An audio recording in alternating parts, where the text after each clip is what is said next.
Hello दोस्तों, आज मैं आपको बताने जा रहा हूँ बुध के अशुभ होने का और अशुभ योग के बारे में। सबसे पहले तो मैं आप लोगों से बोलना चाहता हूँ श्री गणेशाय नमः ओम।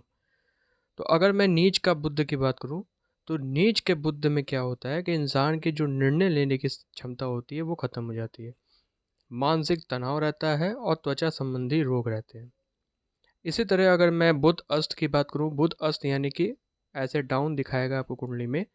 अगर आप ऑनलाइन देख रहे हैं तो इसका मतलब ये है कि बुध की स्थिति बहुत कमज़ोर है या वो सूर्य के बहुत निकट है। इसमें क्या होता है कि बुध आदित्य जो योग बनता है वो बहुत ही ज़्यादा कम हो जाता है, यानी उसकी पावर बहुत कम रहती है। यानी वो 0 से लेके 8 के बीच में रहता है, या तो डेड रहता है, तो आप कह सकते हैं 24 से लेके 30 के बीच में रहता है। अब अगर मैं दोस्तों पाप ग्रहों के पीड़ित बुध की बात करूं, तो पाप यानी कि बुध अगर क्रूर पापी ग्रहों के साथ रह जाता है, यानी कि जैसे राहु केतु या कभी कभी कुछ हद तक शनि के भी साथ रहता है या दृष्टि में आ जाता है या युति बन जाती है, तो उस केस में क्या होता है कि पापी ग्रस्त योग बन जाता है, जो कि जातक को स्पष्टीकरण में दिक्कत दे देता है। मतलब वो इंसान समझ नहीं पाता है कि वो क्या करना चाह रहा है और क्या करना चाहिए। अब अगर मैं दोस्तों अन्य अशुभ स्थितियाँ की बात करूँ, योग की बात करूँ, तो उसमें क्या होता है बुध का 6 8 12 में होना और शनि या मंगल के साथ अशुभ युति हो जाना। 6 8 12 अगर मैं बताऊँ, तो अगर मैं कुंडली बनाऊँ तो ये कुंडली बन गई, और इसमें जो 6 8 12 जो बनता है वो पोजीशन रहता है ऐसे 6 8 और 12।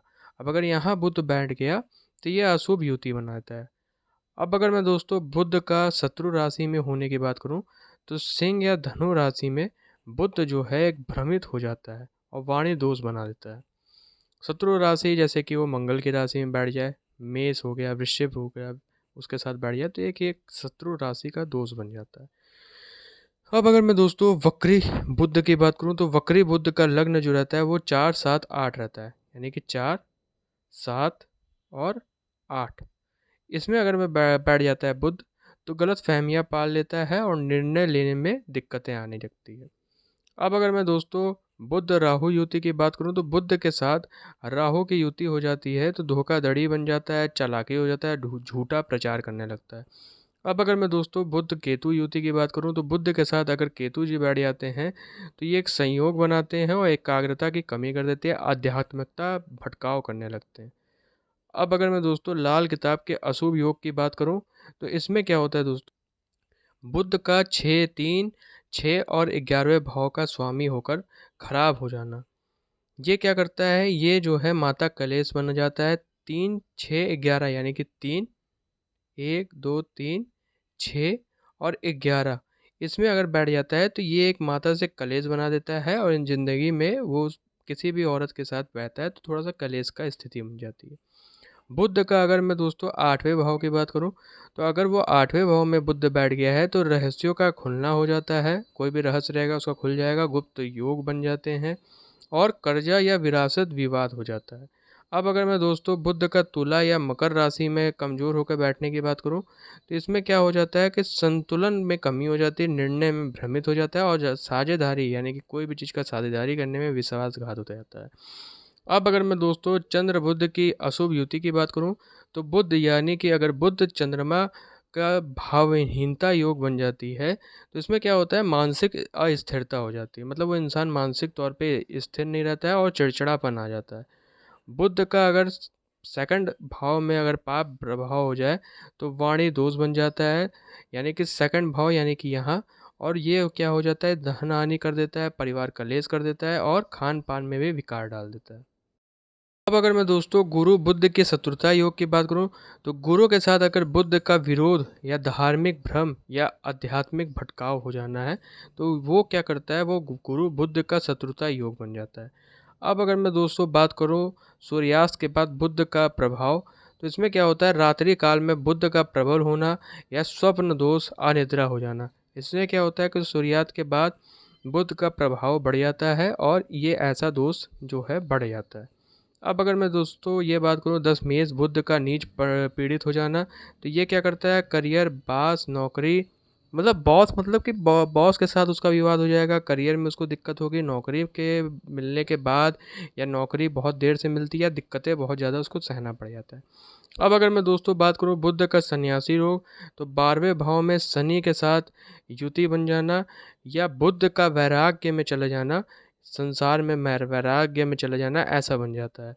यानी कि 12वें भाव का बनाता है। 12वां भाव अगर मैं दोस्तों बताऊं, तो जैसे कि मैंने बताया अभी इससे पहले भी, कि 12वां भाव ये बनता है, तो यहाँ पे 12वां भाव बनता है।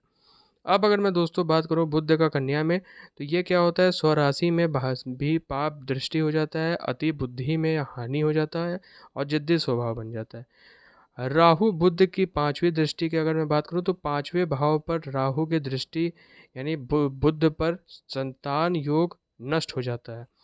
अब अगर मैं बात करूं बुध का मिथुन में पीड़ित होना, तो ये स्वराशि में शनि राहु की युति बन जाती है, और भाई बहन में कलेश हो जाता है।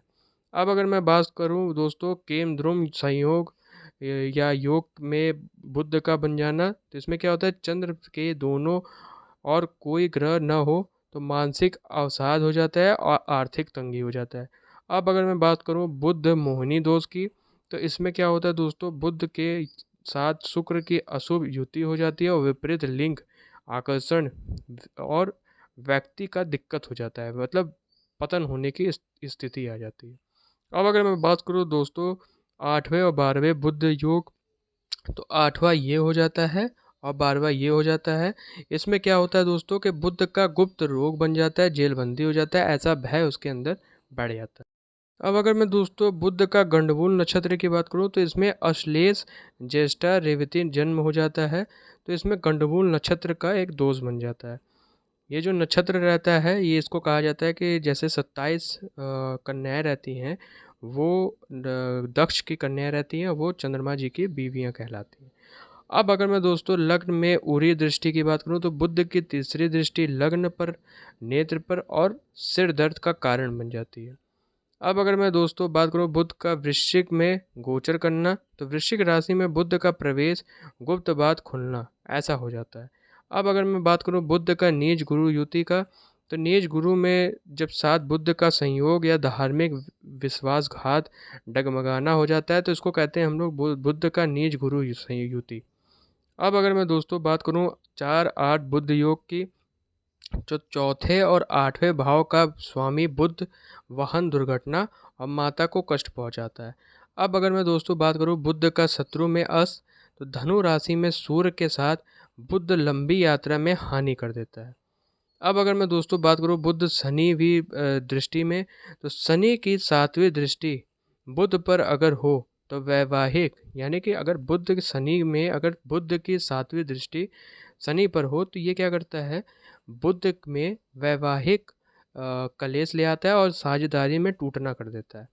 अब अगर मैं दोस्तों बात करूं बुध का सिंह में शत्रु योग बनने की, तो सिंह एक राशि होती है जो कि सूर्य का माना जाता है, और अगर ये राहु या केतु प्रभाव में पीड़ित हो, तो राजकीय कार्यों में असफलता ले आती है।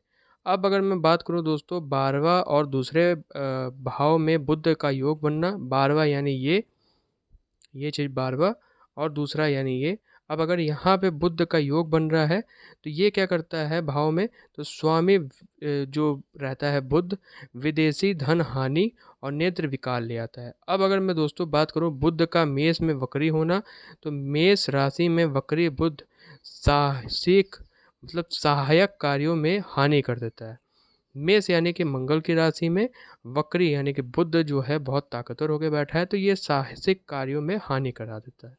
अब अगर मैं दोस्तों बात करूं कर्मेश बुध का 6ठे भाव में, तो 10वें भाव का स्वामी बुध और 6ठे भाव में नौकरी में बार बार अस्थानों में, मतलब इधर उधर भटकाने का काम कर देता है। तो ये सभी चीज़ें बुध जो है करवाता है। अगर बुध पीड़ित होता है, तो बात जहाँ तक ये है कि वाणी में बहुत बड़ा दोष ले आता है। और एक आपने एक बहुत अच्छी कहावत सुनी होगी कि भाई इंसान अपने वाणी से ही सारा चीज़ें पाता है और सारा चीज़ खो भी देता है। इसलिए अपनी वाणी को बहुत अच्छा रखना चाहिए, और अच्छा चीज़ बोलना चाहिए ताकि वो अच्छा चीज़ सुन सके। तो आज के लिए दोस्तों इतना ही। बाकी मैं आपसे और भी चीज़ें बताऊंगा और मिलूंगा भी। शुक्रिया दोस्तों, अपना ध्यान रखिए, बाय।